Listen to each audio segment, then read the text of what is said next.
popular elected official to ever walk in here. Great to see my friends here again at Mohonasen High School, and I first want to acknowledge the superintendent, Shannon Shine, for inviting me and allowing this forum to take place today. Laura Logan King, our assistant superintendent, who has been very involved in the effort to talk about mental health in schools. Our principal, Craig Chandler, thank you for welcoming us and for really the work that you've done here with these young people. It's extraordinary. And all the students, and I want to thank them for being so candid and really talking about the challenges that they've faced really since the pandemic. And what I take note of is that many adults don't talk about the pandemic anymore. I mean, it's in the rearview mirror. People have moved on.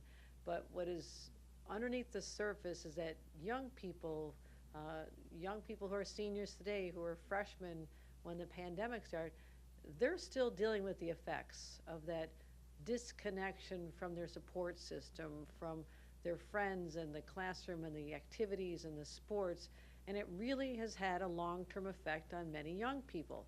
And they'll talk about it. They're honest about it. And what they're also honest about is that there is a need for more young people to receive mental health services and care, even at a younger age. You know, we're talking now middle school, high school. We just had a conversation about how our elementary schools, a lot of young people are still struggling at that level as well. And I've long believed that every ounce of energy we put into and the resource we put into helping young people deal with these challenges now, whether it's depression or sadness or whatever, body image challenges, whatever they're dealing with now, if we can solve it now and help them have the coping skills now, they'll lead a better life later, a healthier life. So that's why talking about our schools is so important to me. I convened a youth mental health summit last spring. We had over 1,000 individuals and experts who spoke about this for an entire day to talk about all the aspects of this, and also the impact of social media on the mental health of our young people in particular. And it's something they were very candid about, talking about how, many of their friends, if they feel that there's an addiction, a pull because of the algorithms, and one of our enlightened students here even point out that there's a profit motive to keep from the companies to keep you hooked on this. And they recognize it, but a lot of other young people don't realize that they're being pulled into this for reasons that are not for their own best interest. And when you think about the mental health crisis, the Center for Disease Control tracks this, and they have said that 1 in 4 teenagers have actually considered suicide. That is double what it was just 10 short years ago. And 1 in 3 young girls, high school girls in particular, have entertained the thought of suicide. So we're trying to deal with this at the state level. We're talking about bills that will reel in social media. Also, we wanted to announce today that we're having rolling applications to fund school-based clinics. And any school that's interested, you need to come to this school district. You need to ask these individuals, these leaders who 6 years ago established a program that has now seen over 400 students, taking care of them and give them the support they need. And I could say that this is a healthier school environment than many others that have not embraced the opportunity to provide these services right on site for our young people.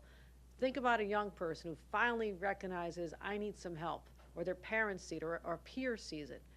And yet they have to now ask their parents to take time off work, to make an appointment, pull them out of school. They need to go every week for a long time.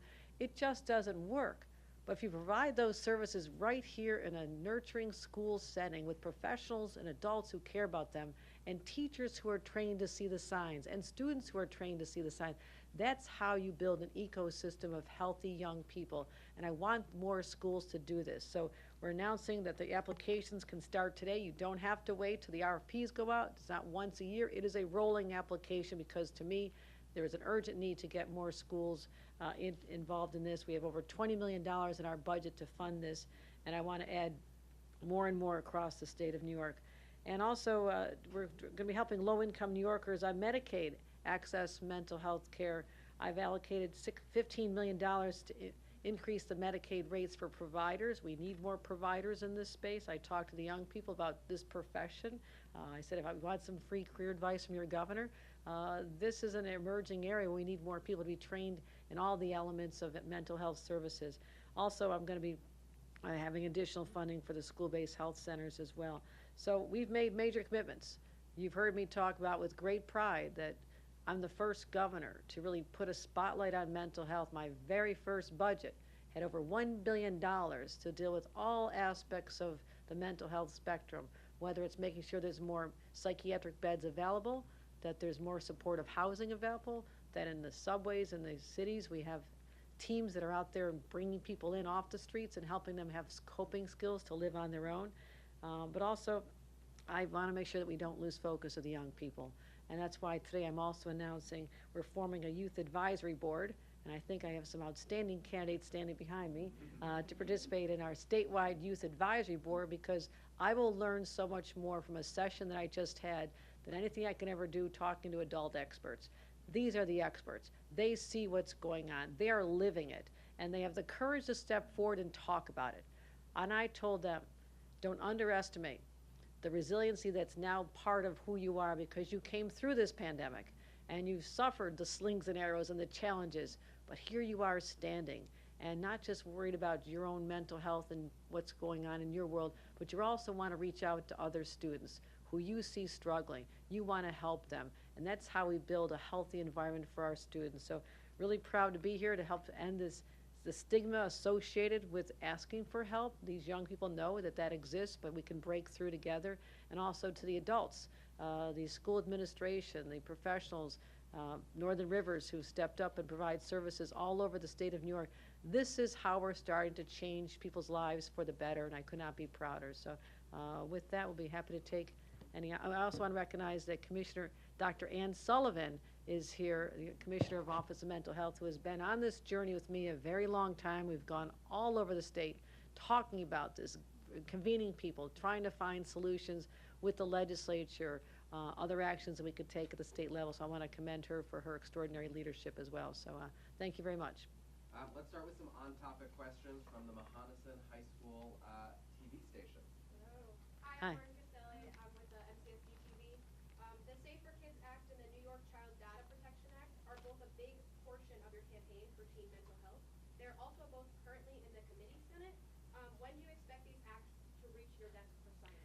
These are both very important, and I'm working with our legislators to talk about the fact that parents should be able to have some controls as well. Young people don't know that, there's algorithms that are bombarding with them. It's going to be restricting these algorithms to young people, but also having control so you can shut this off from midnight until 6 a.m. because this is when young people need to be sleeping. So that's part of it, but also protecting their data online. There are a lot of bad actors out there who want to take advantage of them, get their data, and pretend that they're a young friend who's just reaching out to them when in fact it could be someone looking to do some harm to them. So these are important priorities of mine. I actually thought they're so important I put them in my budget. So they are on the table when we start our budget negotiations. We expect by mid-March. The budget is due, except it falls on a religious holiday this year, so a little complicated there, but at the end of March we'll be wrapping that up. So it is my full expectation that we'll have all the support we need from the legislature, and we'll start enacting this, leading the rest of the nation in our approach to make sure we protect these young lives. Thank you, Governor. Thank you. We'll do off topics, but anything else on youth mental health before we wrap? Okay, we're gonna kick the kids out for off topic. No, Anything else on we're not topic? kicking them out. We're inviting them to go back to class. Okay. Would you rather stay here or go to class?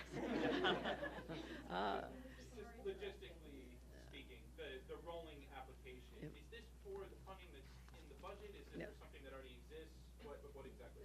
Dr. Sullivan, you want to explain how this works?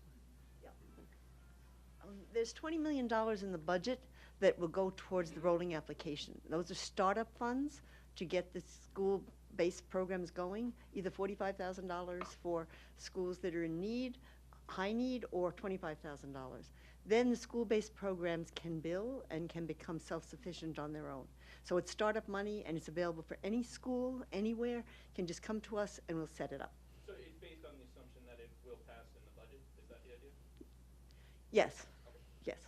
Thank you. Question on redistricting. All right, hold on. Kids, you gotta go back to class.